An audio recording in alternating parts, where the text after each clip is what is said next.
All right, ladies and gentlemen, welcome back. We are live from the Gaming Stadium in Vancouver, British Columbia. Again, the wonderful country of Canada. And to be specific, if you are a local, we're in the Richmond area. It's a really cool area. Lots of great food around, mostly Asian food. There's like Korean barbecue spots. By the way, someone's got to help me out. Any locals? Let's go get some Greek Korean barbecue. We all want. Just putting it out there.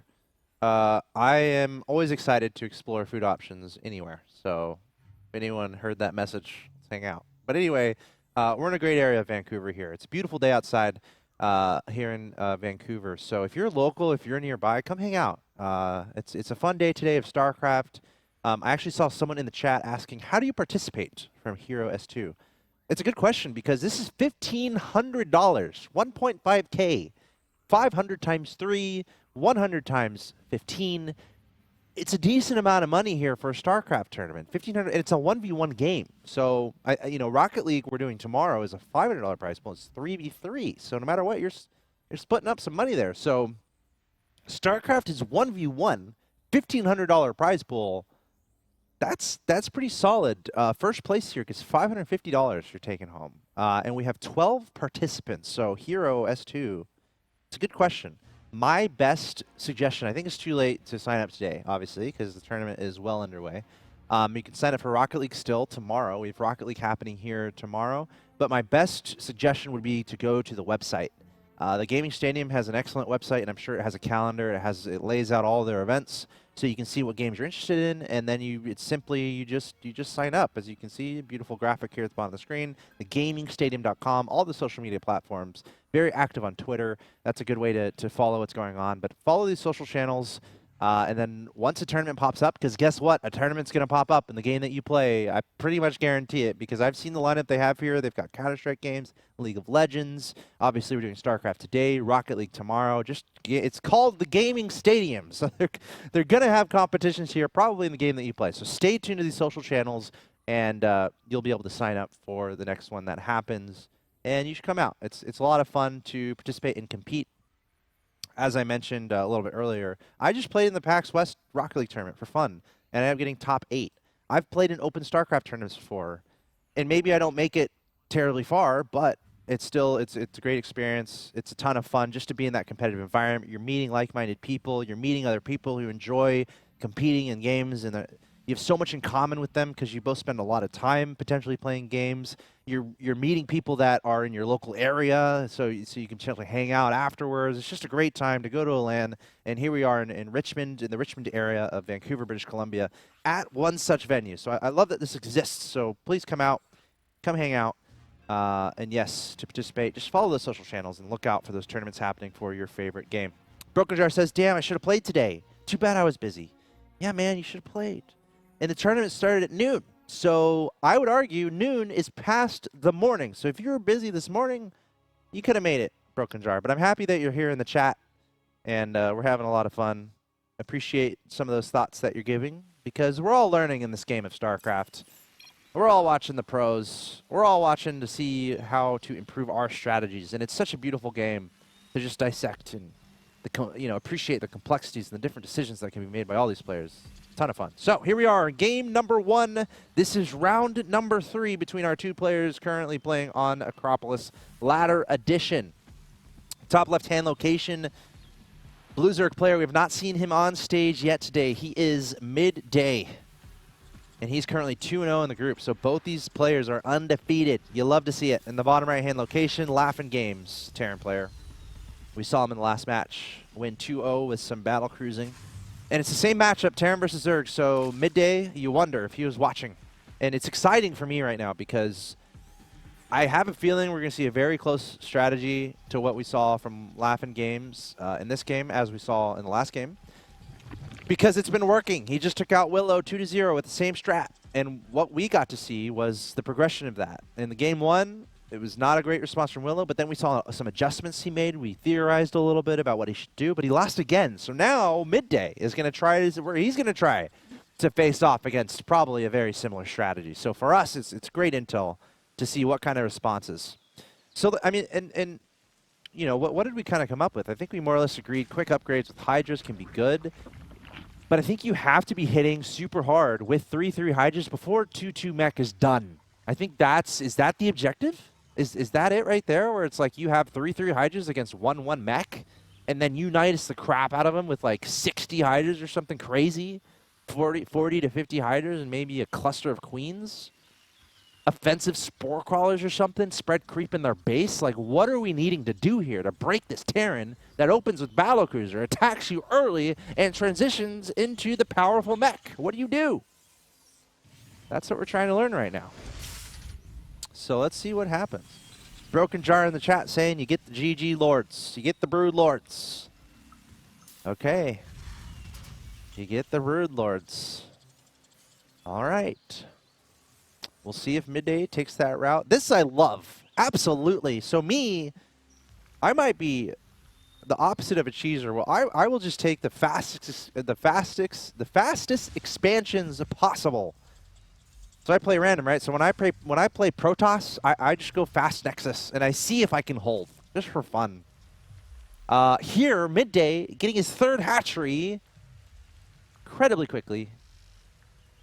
And how fast do you get the 4th? Because he might have an idea here of what his opponent's doing. He's actually scouting with an Overlord right now in the main. Yeah, there it is. He's seeing everything that's going on. Just confirming. Great Overlord scout timing. So, how fast do you get a 4th? And honestly, I would almost just go 3 hatcheries before a pool or something. I think he did get the pool in the standard time, but like I'm almost to the point where I'm getting 3 hatches before a pool if I think my opponent's going for a mech type strategy. I just want to get my economy crazy because I know my opponent's investing a lot into that tech early on. And I feel like Midday can somewhat, again, guess this. He scouted, he saw everything happening in the main, and everything is indicative of a similar strategy that we saw from LaughNgamez in last game. Also, we got an interesting tag from Midday. I might have to ask him about that. COLSB. COL would generally represent complexity, the team. Team Complexity, who have a partnership with Dallas Cowboys in Frisco, Texas. They just built a new facility out there. Speaking of awesome facilities, I need to go check that out. But this facility is awesome too. So we're seeing them pop up again and again. So Complexity, historic organization in the world of competitive video games. Many efforts happening in the Frisco area for their team. So Midday representing them in some fashion, it would seem. I'm not sure what SB stands for, but we can theorize. But yeah, again, identical strategy here from LaughNgamez. We got a Battlecruiser on the way. Yamato Cannon being researched. And we have those Hellions once again marching across the map here. Now I wonder... Remember, we saw a lot of queens in the last game. How many queens do you make? There's the 2 Evo chambers. Oh, man, I wish I was paying attention a little bit more closely to the last game and the timing of the Evo chambers from the Zerg. Because I feel like that was solid timing. Like, he got 1-1 up pretty quick. He got 2-2 up pretty quick. He got 3-3 up pretty quick. Just like, you got to just make the most shortcuts possible. Which is like, okay, 3 hatch before a pool, and then like immediately when you have enough gas, 2 Evo chambers to research 1-1 right when they're finished, right? And then you go straight from 1-1 to 2-2 to 3-3, and then you attack with Hydras and Nidus. I think that something like that is what I would prefer. Something else that's a little interesting on Acropolis here is the main bases. There's a good amount of air space outside of the main base, so there's good avenues to kind of attack in. There's a lot of room to maybe sneak an Overlord and try to place some Niduses. The Terran player putting a supply depot in that area in the bottom left in his main base to really be able to cover that area. As we see the Hellions marching forward, scanning to take out those creep tumors. See about 5 queens in action. 5 overlords on the way here from Midday. 56 drones to 50 SCVs. Everything relatively normal here. Calm before the storm. We're hearing some birds chirping on Acropolis Ladder Edition. Sounds like some robins. I completely made that up. I don't know. I can't identify birds based on the sounds they make. If anyone in the chat can, please let me know what kind of birds you think those are. Battlecruiser making his presence known.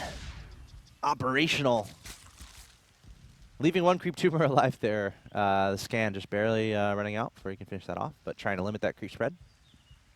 Also gaining the awareness of the number of queens. If you're going BC and you know your opponent's going queens, it's a pretty good thing to actively take down those queens, or take down those creep tumors, because you know those might become a problem if they get too crazy with those queens and those creep tumors. You want to limit that as much as possible. Now, obviously, you want to actually do some physical damage with these BCs, like get to the drone line, maybe take out an important production structure. But he's going to play safe here. Getting another battlecruiser in the folds. Just really trying to play safe and get a bunch of BCs together. Yamato onto the queen. Is that a one-hit? Okay, that's a one-hit wonder there onto the queen. The queen popping in an instant once that Yamato takes it down. Wow, did they add the rev sounds to the Hellions? I feel like that's relatively recent. Or maybe it's just the skin, but those Hellions revving it up, getting ready to go. So there's the response here from Midday. We have a fourth going down. As I mentioned earlier, I almost like to see that a little sooner, because you know your opponent's really going for tech-heavy investments. Battlecruiser's just trying to find a way in, taking down some more creep tumors. The Hydras lurching forward. So the response from the Zerg, +2 missile, is on the way. I think he's kind of in between a lot of things, though, because now we see a Spire. Obviously, towards the Corruptors, potentially Broodlords. It's like you almost have to decide what version of this army do you want to face with what units. So you have the version at 9 minutes, which is right now for the Terran. If we can hit the units tab real quick for fun. So at 9 minutes, we're seeing from the Terran 3 Battlecruisers, 5 tanks, 1 Reaper, and 10 Hellions. Is that the army you want to address? Then you have to have a build that completes at 9 minutes, and then you properly engage. So we're going to look at that again in like 3 or 4 minutes, and we're going to see the difference of the Terran army, because we already see in the production Thors being added, tanks being added. So would you rather engage this army when it's just for example, before the Thors come out? Do you get a Spire and go more quickly into Broodlords and then hit a little earlier with the Broodlords when the Thors are at a critical mass? Like, that's an option too. It's just, what version of this army do you feel like you can come up with unit composition to take out? This is great. The Vipers coming forward with the yoinks. And limiting, obviously, the range of those tanks with that ability as well. Doing a great job here, yoinking those tanks. We got Battlecruisers in business, though. +2 missiles not done for these Hydras. So that makes me a little nervous if I'm doing this attack here. Maybe you wait 20 seconds for the +2 to finish. Queens are a little late to the party as well, and the Zerg army is just going to melt. Just going to melt away. And yeah, I mean, we can be a little critical of that. It started out really nice, taking out some few units, but maybe once you get to that ramp, you back up, because that Zerg army just got mown over right there. If we can look at units lost really quick to kind of assess the damages. Units lost would be the letter L on the keyboard. There we go. 89 to 39. So look at how much was lost. Look at how much was lost for the Zerg there. 89 units. 6,425 resources, clearly much more than the total of 39 and 4569 from the Terran. So clearly a better engagement there from the Terran player. And we have another attack. Roaches, Hydras coming forward. Vipers looking for those yoinks. Again, limiting the range of those tanks as well. The Thors trying to target down those Vipers as well. Vipers are so squishy. Gotta be careful. The Hydras charging forward, though. They do have +2, but unfortunately, the mech army has upgrades as well. It's actually a pretty close fight. We still have a tank on the high ground doing some damage. Thor getting taken out. SCV is actually desperately trying to repair that Thor. 2 tanks on the high ground trying to hold on. It's not a huge army from the Zerg here. Literally 3 Roaches and 3 Hydras against 1 tank. At what point do you pull SCVs there? Only 4 Hellbats exist for the Terran. This is like the wonkiest timing I've ever seen from the Zerg. Like, a seemingly random cluster of units that didn't seem that strong actually able to do a significant amount of damage here. And now the Terran is just scrambling to get some defense. Any amount of units is helpful here. It's not a huge, it's not a huge Zerg army. Here come the SCVs. Good thing there's no friendly fire on those Hellions or Hellbats. Or, yeah, there's no friendly fire there, so you don't have to worry about that. A Thor coming out. SCVs need to be on top of that Thor, need to be constantly repairing. But this is a pretty sizable Zerg army. Maybe LaughNgamez had a little too much confidence after that fight, and he was like, you know what, I'm going to chill out a little bit. I just won that fight. My opponent probably doesn't have that much. But Midday, instead of going into like a little bit of drone production, just making units and expanding. And now he's pressing forward to tearing down to 2 bases. He's having to lift off some structures, and this could be just a little micro timing here. Like, I'm trying to understand the rhyme and reason. Like, do you hit before Thors come out? Do you hit when your upgrade's finished? But there's not necessarily a defined thing that initiated the push. The Terran actually had a more successful fight earlier, but then the Zerg just said, you know what, I'm just going to accumulate more units. When I guess maybe the Terran was thinking that he was going to try to recover and make drones.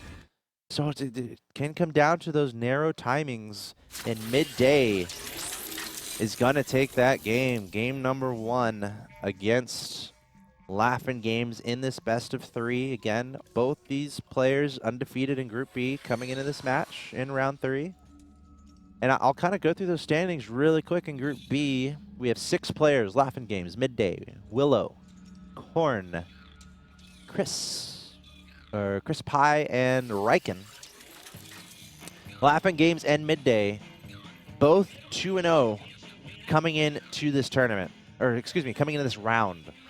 So these two clearly capable at the game of Starcraft 2, and Midday on the right, as you can see on the screen. Midday is on your right, the Zerg player, able to succeed in game number 1 with a very strange timing. I'm very, you guys in the chat, what's your take on that match?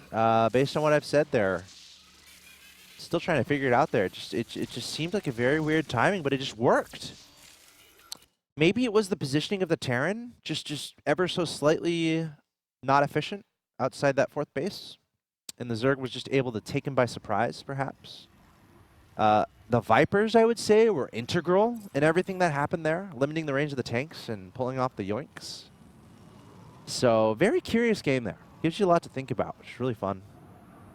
So now we're going to advance on into game number 2 on Triton Ladder Edition here at the Gaming Stadium. $1,500 tournament in StarCraft 2. In the top left, our red Terran player, currently down 0-1. He is LaughNgamez.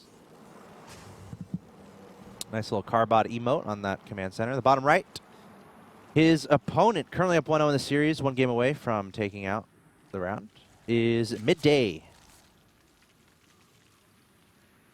Going to try to bring this back here. LaughNgamez is. As Midday is going to be happy with that one, up 1-0.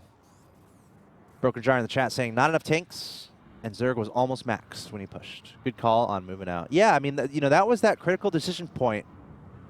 I agree with your points. Having a couple more tanks to really lock down the defense over there. Make sure they're spread out so you're not taken off guard by the Vipers. And yeah, the Zerg almost being maxed. So that's that critical moment where he almost kind of lost a fight.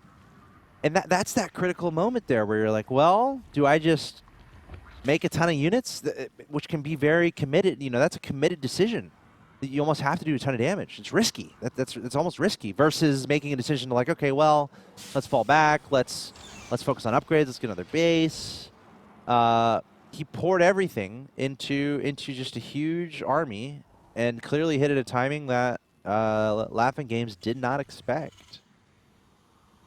Broken Jar also saying, gotta hit Terran mech before they have 200. Yeah, absolutely. Agree 100%. It's like either that or you hit him before they have five bases, one of the two. But yeah, I agree 100%. Broken Jar, come on down, man. You just jump on the cast. You're helping me out anyway in the chat, so why not just come down here and talk about StarCraft? Why not? I encourage anyone local, just come check out this venue. If you can't do it today, come on down tomorrow. If you can't do it tomorrow, come the next day. If you can't do that, come the next day. They're always here. They are always here. This is their venue, and they're open all the time. So if you're Vancouver local, first of all, congratulations, because it's a beautiful city. Second of all, take the train to the Aberdeen stop. You locals know what I'm talking about. Take the train to the Aberdeen stop. It's on the way to the airport from downtown. And come hang out here and play in these competitions. It's a ton of fun. Okay, game 2. Anything weird going on? You know, not as fast of a third from the Zerg.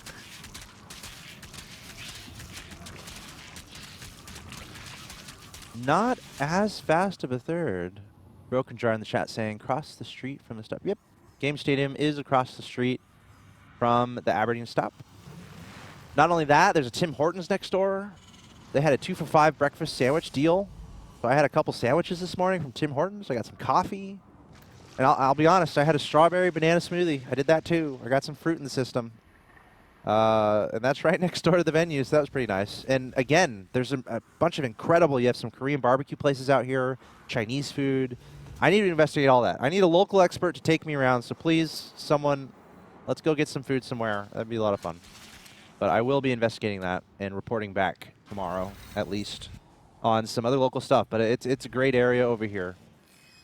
So I encourage anyone to come check it out and take advantage of all the stuff going on. We had 12 players in this tournament, which means top 8 get paid. So 8 out of 12 of our participants are walking away with some cash, which makes me want to play. But I can't play because I'm commentating, which is fine. Have a great time. But again, StarCraft players, look out. Playing tournaments. And let's do another one of these. Let's get it on the books. Broken Jar, what's a good day for you? What's a good day, man, if we do this again? Let me know in the chat. And anyone else who has input. All right, same strategy here from LaughNgamez. Very close to the same strategy. Battle Cruiser about to be operational once again. Ooh. Whoa, sneaky stuff happening from the Zerg. I saw a Roachhorn and a Baneling Nest. A Roachhorn and a Baneling Nest. Overlord was able to identify what's going on. Identifying the same strategy. There we see 1-1. Again, I wonder how quickly can you get out that 1-1? Any really expert Zerg players in the chat right now? Like, what is like the quickest possible 1-1 timing? Missile carapace. Like, how early can you realistically get that out without sacrificing too much? So, for reference, we see it just started for the Zerg at around 5 minutes here. So right around 5 minutes, he started those upgrades. I wonder how you know, you might have to do some math to really crunch it, but I wonder how early you can really get those upgrades started. Because I mean, the most safety in this match is when your opponent is charging up to battlecruisers in the first 5 minutes of the game, so you could actually do whatever you want. I'm trying to think of like anything like weird a Zerg could do, like rush to battle, rush to corruptors, rush to broodlords. The point is you have time, because the Terran's rushing to battlecruisers. You have time.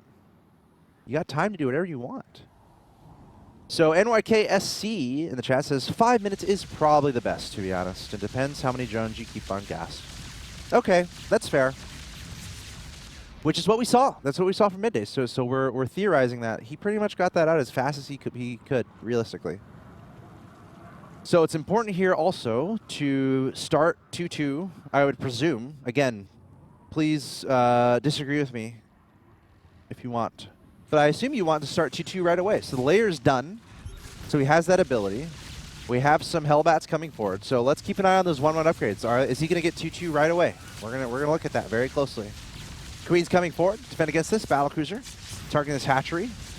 Hellbat's doing a decent amount of damage. 2-2. It's not been started yet by the Zerg. Not yet. Just focusing on this battle. He does have the minerals. He has the minerals and gas, I believe, to get that going. But Midday doing a great job here. One final Yamato cannon from that battlecruiser. 2-2, we need 2-2, we need 2-2, we need 2-2, Zerg, we need 2-2. 2-2. When is he gonna do it? There it is! And the crowd goes wild again. 2-2 on the way. Okay, so that was about 45 seconds where he wasn't starting it. You know, just these are the little timings that you kind of just really focus on here. It's faster 2-2, obviously it's faster 3-3. And as Broken Jar was saying in the chat earlier, you know, you got to hit the Terran mech. Not only before they're 200, you got to hit them before they're even, you know, 3-3 or 2-2. As we can see, Terran now just starting their 1-1 on the mech upgrades. As we see Hydras and Roaches coming across the map, limiting that third base, that's great. And sometimes it comes down to the map with decisions like this. Triton Ladder Edition, this is a disaster for the Terran. This is worst case scenario almost. And the command center falls. Ah, I'm not even a Terran player main, and that hurt me a little bit, as I usually play random. So this is an important map distinction, I think. Triton Ladder Edition compared to, I believe it was the Sleepers map, where if on this map, you know, you don't have a third protected base, right? It's a smaller map. So more damage can potentially be done by the Zerg. At the very least, limiting that third is a little bit easier because there's not an easy third expansion that's protected by like a mineral wall or something. So great awareness and utilization of map features here from Midday, attacking and realizing that he has the ability to slow down that third on this map compared to other maps. So Midday is just having an excellent game here. Shut down the early attacks. Took out the third command center from the Terran. You know, losing some queens to the Yamatos. Sure, he lost his fifth hatchery, but, you know, he doesn't need it that much. And 2-2 is about to finish here. And by the way, the Hive is done. So guess what the Zerg is able to start right when 2-2 finishes? Any guesses in the chat? The answer is 3-3. Look out for the difficult trivia here at the Gaming Stadium. So let's see how quickly he starts 3-3 here. 2-2's about to finish. He just lost some gas, though. It seemed like he made a Spire and then canceled it and made it again. Now making a Viper, using gas on that Viper and not the 3-3.